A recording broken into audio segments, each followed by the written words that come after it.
Chapter 44. Rimuru Pav. Right now, Seal and I are heading towards our house to meet the old man.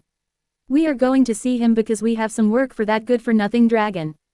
Hey, bro, I called to Veldora as we entered our house. Almost immediately, Veldora came towards us, his presence as imposing as ever. Ho ho, so you've returned, he said with an ear-to-ear grin. I can't tell if it is a statement or a question. But then I noticed something unusual. Why is his hairs are blue? What happened? Why is your hairs are all blue? I asked, unable to understand what was going on in his empty head that made him do this bizarre change. Veldora laughed heartily, clearly pleased with my question. Kuhahaha. About this, behold, now I have become a full-fledged Super Saiyan Blue. Ha ha ha, he announced, striking a pose and flexing his muscles as if he were a character straight out of a certain shonen anime. I sighed, realizing once again how deep his otaku tendencies ran. He must have used some type of magic to turn the color of his hair blue as part of his obsession with one of his favorite series. Damn, a true otaku through and through. I'll just leave him as he is and won't question him anymore, or else his otaku disease might affect me. Ha ha ha, I see, let's set that aside for now. I have some work for you, I told him, revealing the main reason behind our visit.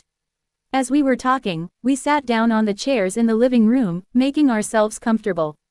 And by we, I mean Seal and me, because Veldora just made himself comfortable on the couch. I glanced around and noticed that Cheris's workload had increased significantly since we left. Without us around, Veldora had been making more messes for Cherries to clean up, essentially turning him into a full-time caretaker and housekeeper. The evidence of Veldora's chaos is everywhere, scattered books and disorganized rooms. I feel somewhat bad for him. What, but I have some things to do. Veldora whined, clearly displeased at the prospect of doing work. Something to do, huh? I'm pretty sure it's reading manga or something related to what you're doing now, I said to him, narrowing my eyes. Well, Ito, no, you're wrong. It's not that, it's just, it's just that I want to learn some light magic. That's it, I am going to learn some light magic, he said. At first, it seemed like he was making an excuse, but in the end, he seemed rather convincing. Well, there's no need to worry because the work that I'm going to give you will help you learn magic, I told him. Now he's looking at me with half thankful and half arrogant eyes. Kuhahahaha, I see. If you insist that much, then I think I can help you for this once, because I am the great mighty storm dragon Veldora Tempest. Kuhahahaha, he said, again showing his Tsunere side while boasting about himself. Sigh, what a good-for-nothing, overpowered dragon. So tell me, what do I have to do? Veldora questioned me after finishing boasting. Well, about that, nothing much. First, I will give you something that you have to give to Romulus. Tell her it is a gift from me. Later on, from her, you can learn whatever type of magic you want, I told him, explaining the first task. I will do that, but what about me? Where is my gift? He said, showing his childish side. I will give you something special when you complete both of the tasks that I am going to give you, I said to him. It's a hook, line, and sinker. Now that he's completely hooked on the idea of receiving something from me, he'll do the task flawlessly. Listen closely, Veldora, this is an important task, I said to him with full seriousness. Yes, Rimuru, he responded seriously. Good, your second task is this, after you learn magic. From Romulus, you have to go to that blondie's place, the Eastern Empire, and meet Velgrind. Tell her that I have called for her as soon as possible. Also, instruct her to leave a parallel existence there and ensure that no one will find out, not even that blondie hero. This way, nobody will know that she has left the Eastern Empire.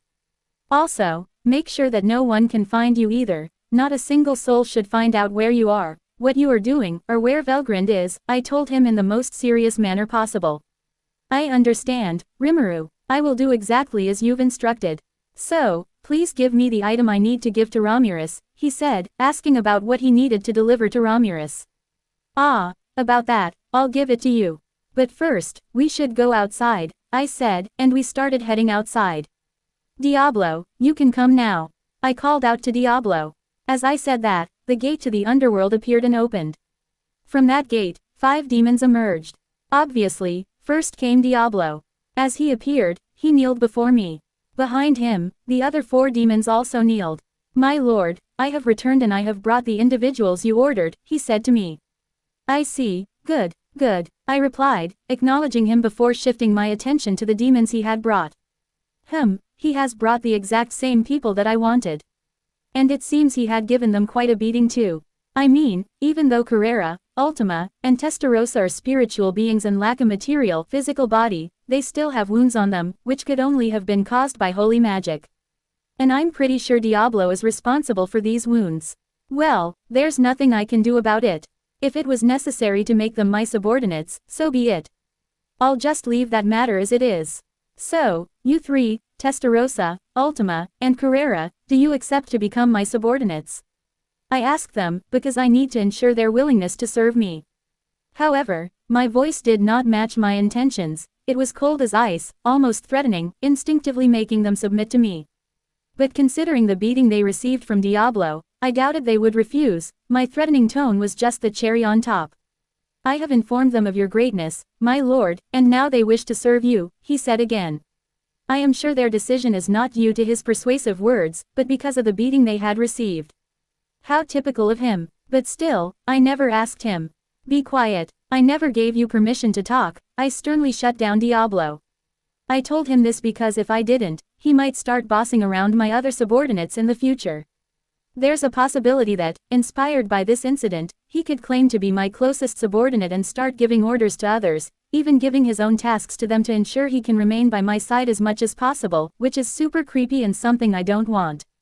I want all of them to be equals, to respect each other, and not assert superiority over one another.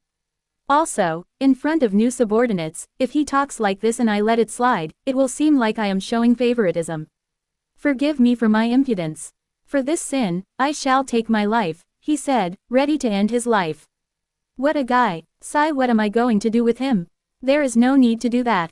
From now on, just keep in mind, I said to him.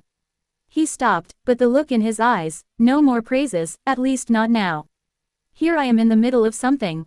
Understood, my lord, I am eternally grateful for this generosity, he said, intending to continue, but Seal had enough of him. That's enough, Diablo, one more word and I will send you to the underworld for 1,000 years. You won't be able to meet or talk to the master during that time, she threatened him with a cold voice, and it worked pretty well. Diablo stopped dead in his tracks. He got up and stood behind us without uttering a single word. It seems the demon girls also didn't want to hear him, because as Seal shut him up, they seemed to lighten up a little. So where was I? Ah, yes, so you three, Testarossa, Ultima, and Carrera, do you want to become my subordinates? I asked them again. Yes, my lord, it will be our pleasure to serve you. They said in unison, still kneeling with their heads down. Good, so take these bodies as a medium to stay in the material world, I said, handing them the 3 bodies that I had made from Hierocaine. This metal is the same metal as the exoskeleton of Zejin and Diablo's body that I gave him when I summoned him to the material world. We are eternally grateful for this. They exclaimed and started to inhabit the bodies. As they entered the bodies, flesh and blood vessels gradually enveloped the rainbow-colored skeletons, a transformation happened before our eyes. The ethereal forms took on substance, shaping into the delicate, yet distinct features of beautiful beings. Soon after, shimmering magicules swirled around them, weaving into intricate patterns that formed garments, adorning their now covered skin in elegant attire. This transformation was not just physical but symbolic, marking their entry into the material realm with newfound purpose and identity. As they started to shape their bodies to their preference, I quietly, without noticing anyone, infused some of my magicules into them without anyone noticing, thus enhancing their durability and giving the demoness trio a slight boost in both magicules and physical strength. As they settled into their new bodies, their power increased tremendously. They couldn't contain their overwhelming haki, and it began to leak out, spreading through the entire forest. However, before anyone could sense it, I quickly erected a barrier around them to prevent their haki from escaping. We are honored to be given power by His Majesty, the 3 of them said, kneeling after inhabiting their bodies.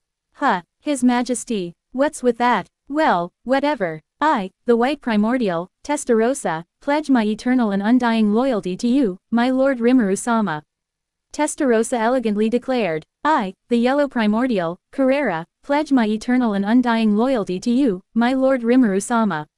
Following Testarossa, Carrera said, attempting to show as much courtesy as she could, but in the end, her arrogance slipped through a little.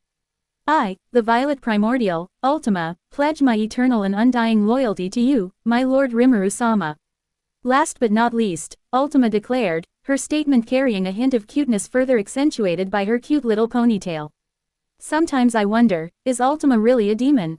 Rise, my demons. I, the Chaos Creator, the King of all existence, Rimuru Tempest, accept you as my subordinates.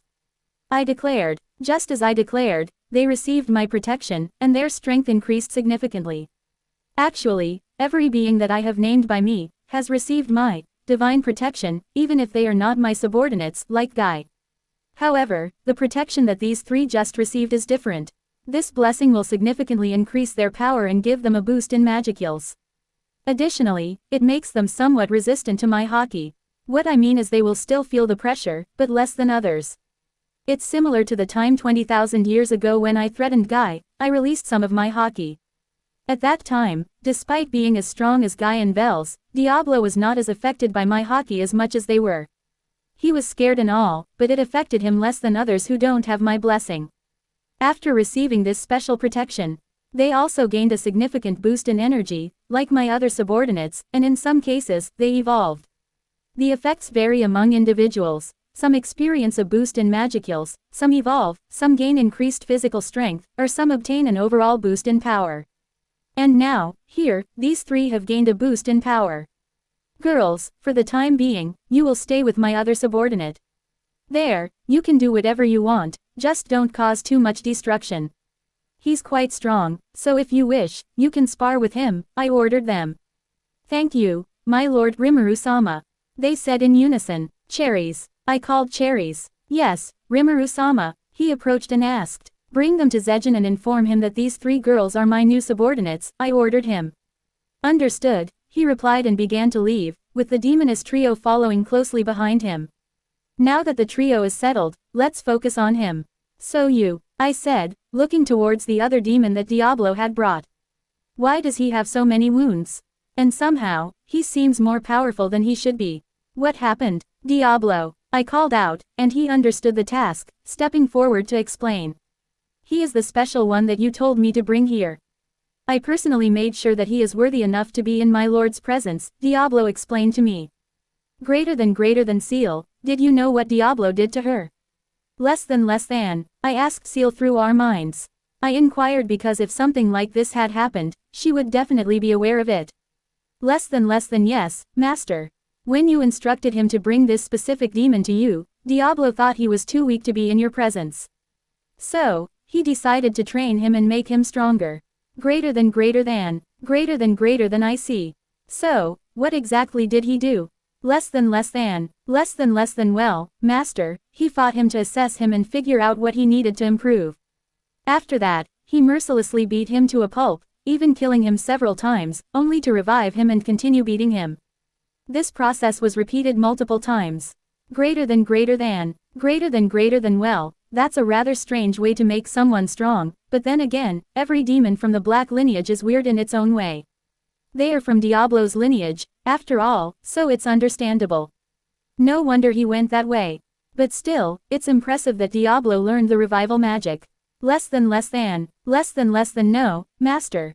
Diablo did not know revival magic at that time. He asked me about the revival magic, so I taught him how to use the secret art of revival, and the secret art of resurrection. Greater than with a proud face. Greater than you did a good job, Seal. Now he is much stronger than before. So, did he gain any unique skills or something? Less than, yes, master. Through the constant beating and fighting with Diablo, where he always loses and then Diablo kills him in the most brutal way using holy magic, he felt helpless. During these fights, he couldn't manage to negate or block even one of Diablo's holy magic attacks. It was through this helplessness and the overwhelming power of holy magic that his unique skill, Reverser, was born. Greater than interesting. Tell me more about this skill. Less than currently, this skill has two sub-skills, Thought Acceleration and Inverted Fusion. Inverted Fusion allows him to create and fuse opposing natures into a new and contradictory form. If he uses this ability properly, he can fuse his demonic essence with angelic essence, creating something beyond angel or demon. Greater than that's one heck of an ability. Less than indeed, if used properly with full efficiency, it is a useful and powerful ability.